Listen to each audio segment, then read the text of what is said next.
All right, Mr. Zuber, we are here for segment number 2, often imitated, never duplicated. And we're going to have some fun with this one because one of the things that this market has created is this FOMO, fear of missing out, this concept. So one of the things I wanted to make sure that we were talking to people about is certainly daily discipline, but also patience. Yeah. Talk to me about patience in your mind. There's a couple of things that because again, I've been here before. Right. So the last 18 months or 2 years, if you're following one rental at a time, you're doing the work. You're like, Michael, I'm exhausted. I can't find anything. My market's this, my market's that. I'm failing. No, you're not failing. The market's been tough. Right. I told you in 2020, I wrote 100 offers and got nothing. Yeah. Right. I tell you about what I'm doing all the time on my channel. Right. So what I need you to realize is the real estate slowdown that we've been talking about for 6 months is in full effect. Yep. People will start talking about it in mass early next year. Real estate slowdown means the people that are doing the work, you will start to see deals. Yes. But I want you to have patience and discipline because you could be like a starving man or woman. And the first deal that comes out could be a little cracker. Yep. And if you're starving, you're going to jump on that cracker like it's filet mignon, whatever, a steak. Mm-hmm. Yeah, that fancy French word I can't say, or at least I can't say this morning. I don't know why. But again, it'll come out as a cracker, and you're going to remember the last 18 months, nothing, cracker, and you're going to jump on it like it's a steak. Mm-hmm. What I want you to understand is a real estate slowdown. That cracker will eventually be 2, 3, and then it will be a sandwich, and then it could be, a turkey or something bigger. Mm-hmm. That's what means continue it. Don't jump. Don't rush. I know. I mean, I say this as someone who was in that moment, and I jumped and I took my capital. Again, folks, I invested the whole way down. Yeah. Right. The whole way down. I jumped on a deal at 165 or 180 that ultimately retraded at 90 grand or something. Right. If I would have waited. Yeah. It's not that I should have waited to 90, but I could have waited like weeks and got that 185 at 175. Right. Right. And I'm not calling for a crash. I'm just saying you're going to find deals. You're going to see a cracker. You're going to be starving. And what I want you to look at is really look at that cracker. Is that a really good cracker, or is it kind of stale? Has it been nibbled on by other people? Right. It's 2022, I believe, is going to be amazing for the people that do the work. Yeah. You are going to finally see what a housing slowdown looks like. You are going to finally meet a motivated seller. Motivated sellers have been impossible to find the last 2 years because you just throw it up and you get 75 offers.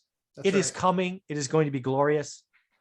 It's not going to be a crash. It's not going to be like 2010. Don't take my examples of price declines as examples. I'm just saying, when you find your first deal, I want you to ask yourself, is this a cracker or is this a sandwich? Yep. Because 2022 is going to be an amazing year. I firmly believe that. So as I've been watching my market daily, as you and I tend to do. Yes. But what I've really seen over the last 60 days is I started to see, and I don't chart it because I can look at a deal and I know right away if it's a deal, right? Yeah, you've built that. We're dialed in. Right. Mm-hmm. We're dialed in. However, what I have seen is deals that used to be 10s and 11%. Now those are 14s and 15s. Happening. And you're now seeing the great deal dip into the 20s. Nice. Dip into the 20s. And so that's what I've seen in the last 69 days. And Mike, we were talking about this all summer long. We're going to see a slowdown. We're going to see inventory hitting the market. We are going, and inventory is still at an all-time low, but we're still seeing an inventory hit that is better value priced than what it was this summer. We're seeing better value. Yeah. Yeah. What I got to tell people is people don't get it sometimes. I can show you the path to a better financial future. I can show you the path to building a real estate portfolio, but you have to do the work. That's right. What you just said there, it was 10s, then 14s, and now 20s.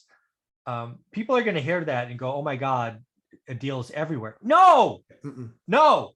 Nope. You need to spend 60 days learning your damn market. Go get a buy box, look at the buy box every day and learn your freaking market. Don't take the lumberjack's experience for granted. Right. He invested, repeated ad nauseum getting here. if you don't know your market, you should not write an offer. You're gambling. Yes. I've done the math, Mike, and I have about 4,000 hours invested in my market. Yeah. 4,000 hours just reviewing deals. Yeah. No, I Not get any it. of the construction stuff or any of this other stuff. 4,000 hours reviewing the numbers of the market and In the a deals. small footprint. He is not Yep. looking at New Hampshire and Massachusetts 3 towns. and Three. this and that. 3. Stop it, guys. God darn. Focus and daily discipline. Yeah. If you 3 need help with towns. that, buy the course, get in the 100%. Facebook group, just stop the madness. And oh, by the way, it'll be more expensive January 1st. I'm not going to feel bad. Buy it now. Just stop. Shouldn't feel bad. I mean, you're coming up on 90 hours of content in a course for $300. It's pretty nuts. Like, I mean, Come really. on. And again, I look at it and I was looking at it because somebody actually asked me the population of all 3 of my areas combined. It's only like 45 or 50,000. I would call that a small market. Yeah. You could 45 or dominate. 50. Yeah. And the crazy thing, Mike, is the deviation of expense. In one of those towns, you have 3-bedroom apartments that are 3,000 a month. Jeez. In just the next town next door, I have a 3-bedroom that's gorgeous that rents for 13 or 14. Do the work, dude. Can you imagine looking at that from California and not realizing the difference? You got to be in the market. You got to know the market, right? Well, so Mike, that's perfect because I was just doing a deal, and in the deal, all the people that had come to look at that deal and the one that ended up buying it, all of them were out of state. New York, Connecticut, California. Californians and Massachusetts and New Yorkers are buying up real estate in our state because it's cheap. It's not. It's cheaper than where they live. Yeah, you go. I mean, I live in California. I've spoken to more California investors than any others, just how it works. Sure.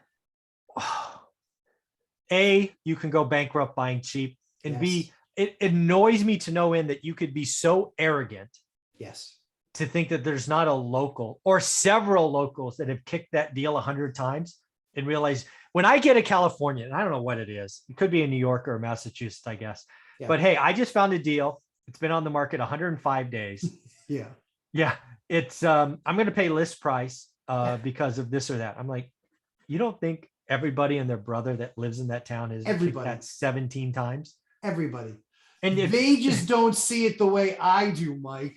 Yeah. You don't understand. It costs less than my Tesla. Yeah. When does that make it a deal? Exactly. I mean, when does the cost of something make it a deal? Yeah. Yeah. I've known people lose tens of thousands of dollars buying cheap. And then, but the worst part, not coming back. There's a story in my 15 conversations about real estate investors or real estate millionaires about somebody who bought cheap and lost a decade because they did it wrong. Yeah. Can you imagine losing a decade? Oh, Mike, like if I had lost the last 10 years,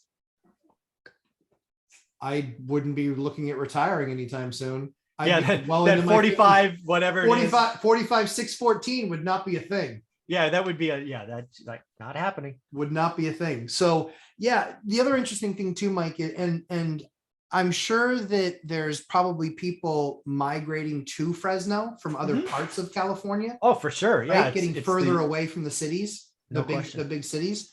But I think what's really interesting about that is that a house that just sold for just under 900K. I talked to the broker and I said, where were all the people, like, where were the people coming from that looked at this house? Was there any locals looking to move? He's like, nothing. Every single person that looked at that property, out of state. Yeah. Every single one. Yeah. Fresno's getting unaffordable for the locals. And it's because they're getting migration from LA and the Bay Area.